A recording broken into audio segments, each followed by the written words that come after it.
കേരള രാഷ്ട്രീയത്തിൽ അപ്രതീക്ഷിത തിരിച്ചടികളും അമ്പരപ്പിക്കുന്ന കരുനീക്കങ്ങളും കൊണ്ട് എപ്പോഴും വാർത്തകളിൽ നിറഞ്ഞ വ്യക്തിയാണ് മുൻ നിലമ്പൂർ എംഎൽഎ പി.വി. അൻവർ. ഭരണപക്ഷത്തു നിന്ന് പോരാട്ടക്കൊടി ഉയർത്തി പടിയിറങ്ങി പിന്നീട് UDF ക്യാമ്പിലേക്ക് വഴി തുറക്കാൻ നടത്തിയ നിരന്തര രാഷ്ട്രീയ പരീക്ഷണങ്ങൾക്കൊടുവിൽ കേരളത്തിലെ ഭരണമാറ്റത്തിന് വഴിതെളിച്ച തെരഞ്ഞെടുപ്പ് ചിത്രത്തിൽ അൻവറും പ്രധാന ഘടകമായിരുന്നു. എന്നാൽ സംസ്ഥാനത്ത് സതീശൻ സർക്കാർ അധികാരത്തിലേറി 2 മാസം പിന്നിടുമ്പോൾ മുൻപ് രാഷ്ട്രീയ ചർച്ചകളെ പ്രകമ്പനം കൊള്ളിച്ച അതേ അൻവർ ഇന്ന് പൂർണ്ണ മൗനത്തിലാണ്. ഭരണപക്ഷത്തോ പ്രതിപക്ഷത്തോ സജീവ ഇടപെടലുകളില്ലാതെ തുടരുന്ന അൻവറിന്റെ ഈ ഒളിച്ചുകളി ഒരു ഇടവേളയാണോ അതോ സതീശൻ സർക്കാരുമായുള്ള അസ്വാരസ്യങ്ങളുടെ തുടക്കമാണോ എന്ന ചോദ്യമാണ് ഇപ്പോൾ രാഷ്ട്രീയ നിരീക്ഷകർ ഉയർത്തുന്നത്. അൻവർ സാമൂഹിക മാധ്യമങ്ങളിൽ കാര്യമായി ഇടപെട്ടിട്ടും 2 മാസം കഴിഞ്ഞു. PM ശ്രീ ഡീൽ ആരോപണം, വഖഫ്, മദ്യം, നികുതി ഇളവ് തുടങ്ങി സർക്കാരിനെതിരെ പ്രതിപക്ഷം ആരോപണങ്ങൾ കടുപ്പിക്കുമ്പോഴും അക്കാര്യത്തിലൊന്നും അനുകൂലിച്ചോ പ്രതികൂലിച്ചോ അൻവർ രംഗത്ത് വരാത്തത് സർക്കാർ സമീപനങ്ങളോടുള്ള അതൃപ്തിയാണെന്നാണ് അടുത്ത വൃത്തങ്ങളിൽ നിന്ന് ലഭിക്കുന്ന വിവരം. സർക്കാരിന്റെ ഭാഗത്തു നിന്ന് കാര്യമായ പരിഗണന ലഭിക്കാത്തതും അതൃപ്തിക്ക് ഇടയാക്കുന്നുണ്ട്.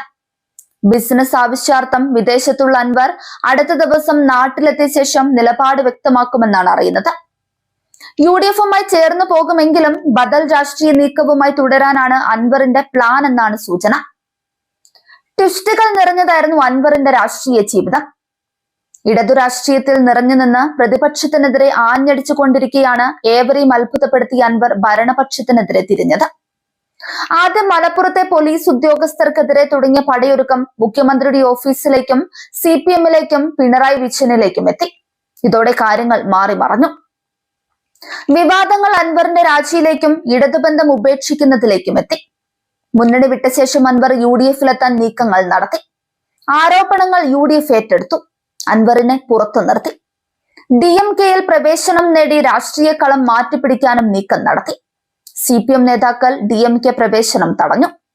അതോടെ ഡെമോക്രാറ്റിക് മൂവ്മെന്റ് ഓഫ് കേരള എന്ന പേരിൽ പാർട്ടി രൂപവൽക്കരിച്ചെങ്കിലും അതിന് ചലനമുണ്ടാക്കാനായില്ല.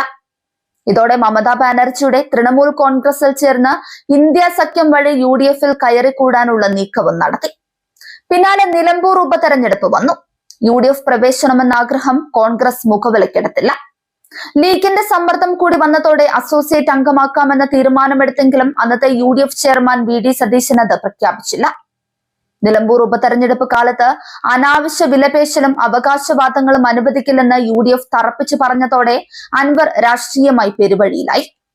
ഇതോടെ നിലമ്പൂരിൽ തൃണമൂൽ കോൺഗ്രസ് സ്ഥാനാർത്ഥിയായി മത്സരിച്ചു. കൂടെ ജനകീയ പ്രതിപക്ഷ പ്രതിരോധ മുന്നണിയും രൂപവൽക്കരിച്ചു. പക്ഷേ കാര്യമായ നേട്ടം കൊയ്യാനായില്ല. UDF പ്രവേശം തന്നെ ശരണമെന്ന് അൻവർ ഉറപ്പിച്ചു. തദ്ദേശ തെരഞ്ഞെടുപ്പിന് മുന്നോടിയായി UDF പ്രവേശനമെന്ന നേതാക്കൾ വാക്കാൽ ഉറപ്പ് കൊടുത്തു. അൻവർ ലീഗ് നേതാക്കളെ കണ്ട് നിരന്തരം സമ്മർദ്ദം ചെലുത്തി. പക്ഷേ കോൺഗ്രസ് അയഞ്ഞില്ല. VD സതീശനും ജില്ലയിലെ മുതിർന്ന കോൺഗ്രസ് നേതാക്കളുമാണ് വിലങ്ങായി നിൽക്കുന്നതെന്ന് അൻവർ പരസ്യമായി പറഞ്ഞു. ഒടുവിൽ തദ്ദേശ തെരഞ്ഞെടുപ്പിൽ അൻവർ സ്ഥാനാർത്ഥികളെ നിർത്തി. ഇതോടെ UDF മയപ്പെട്ടു. അൻവറിന്റെ സ്ഥാനാർത്ഥികൾ നിലമ്പൂർ മേഖലയിൽ ജയപരാജയം നിർണയിക്കുമെന്നും കൂടെ കൂട്ടുന്നതാകും ഉചിതമെന്നും ലീഗും മലപ്പുറത്തെ കോൺഗ്രസ് നേതാക്കളും നിലപാടെടുത്തു.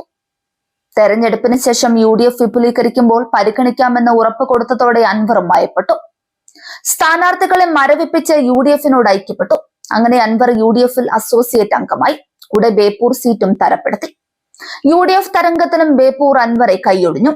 മരുമോനിസം പറഞ്ഞ് കടുത്ത എതിർപ്പുയർത്തിയിരുന്ന PM മുഹമ്മദ് റിയാസിനോട് പരാജയപ്പെട്ടത് കൈപ്പേറിയ അനുഭവമായി. ഫലം വരുന്നതിന് മുൻപ് തന്നെ തൃണമൂൽ കോൺഗ്രസുമായുള്ള ബന്ധം അവസാനിപ്പിച്ച അൻവർ സ്വതന്ത്രനായി. അടുത്ത കാലത്തായി CPMമായി അകന്ന നേതാക്കളുമായി അൻവർ കൂടിക്കാഴ്ച നടത്തിയിരുന്നു.